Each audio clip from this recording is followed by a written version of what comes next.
Good morning मेरे प्यारे बच्चों। आज हम एक नए सेशन की ओर बढ़ते हुए व्याकरण की ओर चलते हैं और व्याकरण के अंतर्गत अभी तक हमने जो बहुत कुछ सीखा है उससे आगे एक स्टेप बढ़ के काल परिवर्तन की ओर बढ़ते हैं। तो आज हम पढ़ेंगे काल परिवर्तन। देखते हैं काल परिवर्तन में क्या है। बच्चों, यहाँ पे ये शब्द लिखा है काल। काल शब्द से आप लोग को डर तो नहीं लगा कि अरे बाबा काल काल काल? नहीं, ऐसा नहीं है। काल का अर्थ होता है, देखो यहाँ पे क्या लिखा है, समय। समय। समय यानी जो हमारा ये समय चल रहा है उसको हम काल कहते हैं। अब काल को व्याकरण में कैसे बोला जाता है, देखो नीचे क्या लिखा है, जरा पढ़ो तो इसको। क्रिया पूर्ण होने के समय को काल कहते हैं। बच्चों, हम हर चीज में कोई न कोई क्रिया करते हैं। कोई भी वाक्य बनाया जाता है तो वो बिना क्रिया के पूर्ण नहीं होता। जैसे हमने पहले भी ये बात पढ़ी थी। तो जब क्रिया होती है तो वो किसी न किसी समय को इंगित करती है, समय को बताती है, और उसी को समय को बताने को ही काल कहते हैं। क्रिया किस समय हुई इसकी पहचान काल के द्वारा होती है।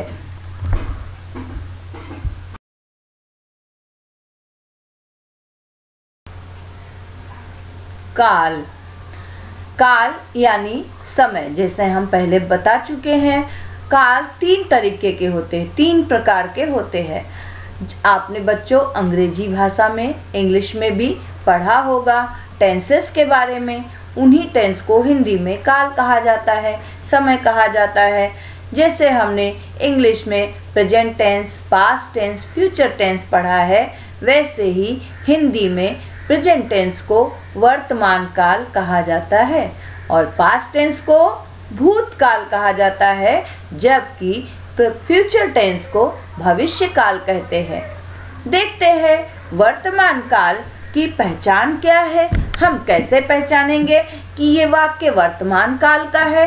तो बच्चों, जिन वाक्यों के अंत में है और हैं का संबोधन होता है उनको वर्तमान काल कहते हैं। इसी ऐसे ही जिन वाक्यों के अंत में था, थी, थे शब्द आ जाते हैं उन वाक्यों को भूतकाल की श्रेणी में रखा जाता है, और जिन वाक्यों में ग, गी, गे नजर आता है उनको भविष्यकाल कहते हैं। ऐसे ही हम तीनों कालों की पहचान करते हैं।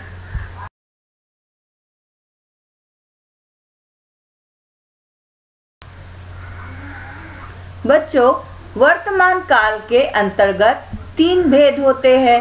सबसे पहले आता है सामान्य वर्तमान काल, फिर अपूर्ण वर्तमान काल और उसके बाद पूर्ण वर्तमान काल। अब देखते हैं सामान्य वर्तमान काल को कैसे पहचानेंगे। तो सामान्य वर्तमान काल के वाक्यों के अंत में ता, ती, ते और है जुड़ा होगा, यानी कि मैं खाना खाता हूँ। इसके बाद आता है अपूर्ण वर्तमान काल, जिसमें रहा, रही, रहे और है। इन वाक्यों के अंत में आए हुए शब्दों से इसकी पहचान कर सकते हैं। जैसे मैं खाना खा रहा हूँ। अब आता है पूर्ण वर्तमान काल। इन वाक्यों की पहचान के लिए आपको आ, ई, ए की ध्वनि के साथ है और हूँ शब्दों का प्रयोग किया जाता है। जैसे मैंने खाना खाया है। बच्चों, इन तीनों तरह के वाक्यों को पहचानने की आपने कोशिश की। अब देखते हैं आगे भूतकाल में क्या होता है।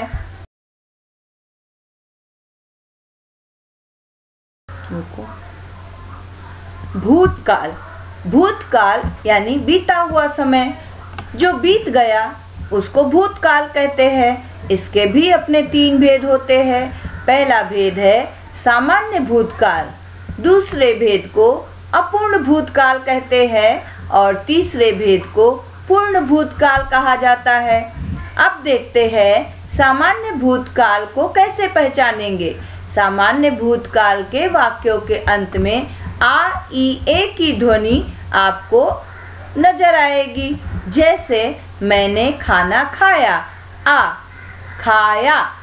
उसके बाद देखते हैं अपूर्ण भूतकाल को कैसे पहचान सकते हैं। इन वाक्यों के अंत में रहा, रही, रहे, इसके साथ था, थी, थे, रहा था, रही थी, रहे थे। यानी कि जैसे मैंने खाना खाया, मैं खाना खा रहा था। अब देखते हैं पूर्ण भूतकाल। पूर्ण भूतकाल के वाक्यों में अ, ई, ए की ध्वनि के साथ था, थी, थे की भी ध्वनि नजर आएगी। जैसे मैंने खाना खाया था। बच्चों, इन वाक्यों की अपनी अलग अलग पहचान है। इस तरह से इन वाक्यों को आप परिवर्तन भी कर सकते हैं एक दूसरे में, और पहचान के लिए भी यही नियम अपनाए जाएंगे।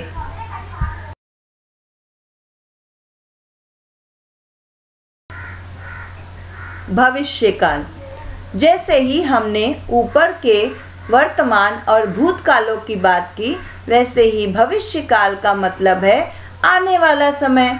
सामान्य भविष्यकाल, ये इसका पहला भेद। सामान्य भविष्यकाल के बाद अपूर्ण भविष्यकाल और पूर्ण भविष्यकाल भी अब बताए जाते हैं। तो देखते हैं सामान्य भविष्यकाल को कैसे पहचानेंगे। सामान्य भविष्यकाल के वाक्यों के अंत में एगा, एगी, एगे, उंगा, उंगी, उंगे की ध्वनियाँ आती है। जैसे मैं खाना खाऊंगा। अपूर्ण भविष्यकाल को पहचानने के लिए रहा हूँगा, रही होंगी, रहे होंगे वाक्य के अंत में मिलते हैं। जैसे मैं खाना खा रहा हूँगा। इसके अलावा पूर्ण भविष्यकाल को पहचानने का तरीका है अ, ई, ए के साथ हूँगा, हूँगी, होंगे। जैसे मैं खाना खाया हूँगा। अब विस्तार से इन वाक्यों, इन सारे कालों की, सारे समय के टेंसेस के सभी प्रकारों की परिभाषा को भी हम देख लेते हैं। सामान्य वर्तमान काल, प्रेजेंट इंडेफिनाइट, क्रिया का वह रूप जिससे क्रिया का वर्तमान काल में होना पाया जाए, सामान्य वर्तमान काल कहलाता है। उदाहरण देखिए, वह पुस्तक पढ़ता है, माली पौधों को पानी देता है।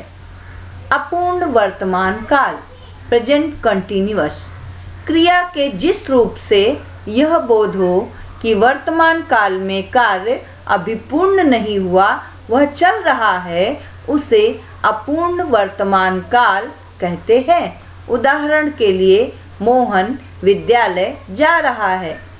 पूर्ण वर्तमान काल, प्रेजेंट परफेक्ट, इससे वर्तमान काल में कार्य की पूर्ण सिद्धि का बोध होता है।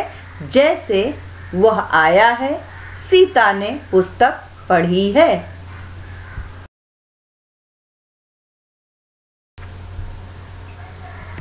सामान्य भूतकाल, सिंपल पास्ट, जिससे भूतकाल की क्रिया के विशेष समय का ज्ञान ना हो, उसे सामान्य भूतकाल कहते हैं। जैसे मोहन आया, सीता गई। अपूर्ण भूतकाल, इनकम्प्लीट पास्ट, जिस क्रिया से यह ज्ञात हो कि भूतकाल में कार्य संपन्न नहीं हुआ था, अभी चल रहा था, उसे अपूर्ण भूत कहते हैं। जैसे सुरेश गीत गा रहा था, रीता सो रही थी। पूर्ण भूतकाल, कंप्लीट पास्ट, क्रिया के उस रूप को पूर्ण भूतकाल कहते हैं जिससे क्रिया की समाप्ति के समय का स्पष्ट बोध होता है कि क्रिया को समाप्त हुए काफी समय बीता है। जैसे अंग्रेजों ने भारत पर राज किया था, महादेवी वर्मा ने संस्मरण लिखे थे। सामान्य भविष्यकाल, क्रिया के जिस रूप से उसके भविष्य में सामान्य ढंग से होने का पता चलता है उसे सामान्य भविष्यकाल कहते हैं। इससे यह प्रकट होता है कि क्रिया सामान्यतः भविष्य में होगी, जैसे बच्चे कैरम बोर्ड खेलेंगे। अपूर्ण भविष्यकाल, क्रिया के जिस रूप से उसके भविष्य में कार्य के चलते रहने की संभावना का पता चलता हो उसे अपूर्ण भविष्यकाल कहते हैं, जैसे बच्चे खाना खा रहे होंगे। पूर्ण भविष्यकाल, क्रिया के जिस रूप से उसके भविष्य में कार्य के पूर्ण होने की संभावना का पता चलता हो उसे पूर्ण भविष्यकाल कहते हैं। वह घर आ गया होगा।